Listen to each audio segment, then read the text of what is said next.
आणि पुन्हा आणखी काहीतरी कुणी वाजणारे गाणारे सगळे. जगद्गुरु तुकोबराय या अभंगातून जगाचा मालक परमपिता भगवान परमात्म्याच्या समोर आपल्या हृदयातले बोल प्रकट करतात. परमात्म्याच्या संबंध येत असताना तो संबंध साधनेतून येत असतो. साधनेतून आलेला संबंध परमात्म्याची साधलेली कृपा आणि त्या कृपेच्या द्वारे परमात्म्याच्या समोर आपल्या हृदयातले बोल प्रकट करण्याची मिळालेली संधी तुकोबराय जगताचे हित लक्षात ठेवून परमात्म्याच्या समोर पसायदानाच्या द्वारे प्रकट करतात. विठाला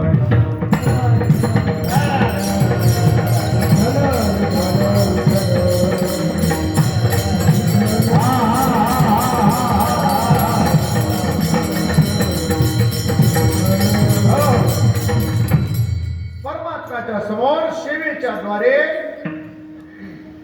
परमात्म्याकडे आपलं पसायदान मागण्याची आपल्यावर कृपा परमात्मा करत असतो. पसायदान आणि भीक याच्यात फरक आहे. तुम्ही आम्ही देवापुढे मागतो ते पसायदान होत नाही, ते भीक असते. भीक आम्ही देवाकडे भीक मागतो का? आमची झोळी भरायला. भीक आणि पसायदान या शब्दाचा थोडा अर्थ एका शब्दात ऐका. स्वतःच्या स्वार्थाच्या साठी स्वतःच्या स्वार्थाच्या इच्छा पूर्ण करण्याकरता परमात्म्याकडे केलेली याचना म्हणजे मागणी, भीक. आणि जगाच्या हिताकरता जगाचं हित लक्षात घेऊन जगाच्या हितासाठी परमात्म्याच्या समोर केलेली याचना म्हणजे पसायदान. मिटाला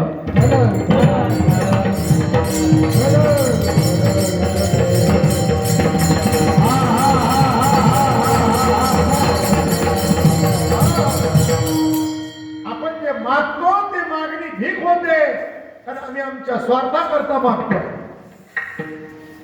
देवाची पूजा केल्यानंतर माणसं मागायची यादी घेऊन जातात. आरोग्य, धन, संपदा, प्राप्त्यर्थम, लक्ष्मी प्राप्त्यर्थम, निस्ती प्राप्त्यर्थ नाही, चिरकाल. पुन्हा एकट्यालाच नाही, सकल कुटुंबाना सगळे कुटुंब त्याच्यामध्ये आले पाहिजेत. त्या चिरलेल्या खारका, सुकलेलं खोबरं, देवानं समजा चुकून खाल्लंच तर त्याला तोबरा बसल, त्याच्या घशात अडकून इतकं सुकलेलं असते खोबरं. ती सुपारी तर मुंगेनी खाऊन खाऊन भुकणा केलेलीच असते. चावायला फार कष्ट लागणारच नाही देवाला. असल्या मुंगेनं भुग्या केलेल्या सुपाऱ्या, वाळलेलं ते खोबरं सुकलेलं, वाळलेली खरी, आणि मग म्हणते सकल कुटुंबाना आरोग्य सगळं द्या म्हणते. एवढ्या वाढलेल्या त्या बदल्या एवढी मागायची यादी तयार आहे. स्वार्था करताय ती भीक आहे, भीक. संतांची मागणी होतच नाही, कारण मागणी संतांना जमतच नाही ना. का जमत नाही? संत म्हणतात आमची परंपरा मागण्याची नाही. काही मागणे हे आभार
अनुचित वडिलांची रीत जाणत असो म्हणून संत मागत नाहीत. संतांची मागणी तुमच्या आमच्या करताय, त्यांच्या करता काय त्यांना मागायचं आहे?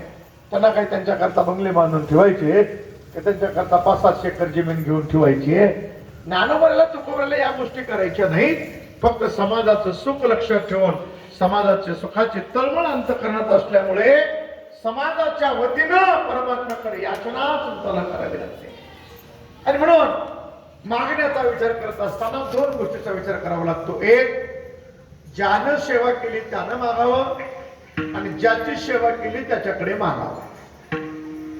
आमची थोडी अडचण वेगळी आहे. आम्ही सेवा एकाची करतो, मागणी एकाकडे करतो. नोकरी धरली पाटलाकडे, पैसे मागायला सरपंचाला जमल का? जमणार नाही. सरपंच कसा पैसे देईल? अरे तू ज्याच्याकडे काम केलंय त्याच्याकडे बघ ना. ज्याची सेवा केली त्याच्याकडेच मागावं लागेल.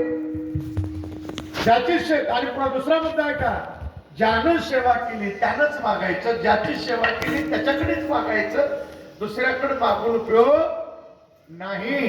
आम्ही सेवा करतो एकाची, मागणी करतो एकाला. आमची सेवा चालली संसाराची आणि मागणी देवाला. कसा वेळ लागेल? काय ते आपला गडी होई आपल्याला पुरवायला. देवाला खुशाल माणसं कामं सांगतात, मला कमालच वाटते. देवा आमच्या इरीला पाणी लाव, तुझा गडी कधी पाणी लाव? काय तुला घेणं गेलं त्याचं? काय संबंध? काय प्रश्न? काय देवाला काम सांगतो तू? खुशाल देवा आमच्या पोराला नोकरी लाव. काय म्हणून लाव? तू काय पगार देणार आहे त्याला अर्धा म्हणून? लई पिलं तर तिला 10-5 रुपये टाकीत पिटीत द्यायला किलो भर पिले. तुम्ही कवाचा खावा असं 10-5 महिन्याचा काय त्याची देवाला काय देणार? नारळ सुद्धा तुकडा देतात त्याला. अख्खं नारळ घाला खायला, देवाला तुकडा. आणि फोडलं म्हणते देवाला, ह्याला देवाला फोडलं का? ह्यालाच खायला फोडलंय आणि नाव देवाचं. देवाला काही साधा व्यवहार कळत नाही का?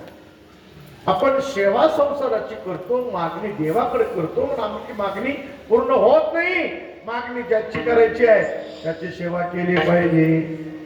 तुकोबारासारखे पुरुष परमात्म्याची मागणी करतात अधिकारी आहेत. का अधिकारी आहेत? कारण त्यांनी सेवा देवाचीच केली आहे, दुसऱ्या कोणाची केली नाही. दुसरं त्यांनी काही केलेलं नाही, परमात्म्याची सेवाच केली आहे. आणि म्हणून त्यांचा मागण्याचा अधिकार आहे. पण अधिकार आहे ते संत, आणि अधिकार नसताना मागितल्याशिवाय राहत नाही तो स्वार्थी जीव विठाला.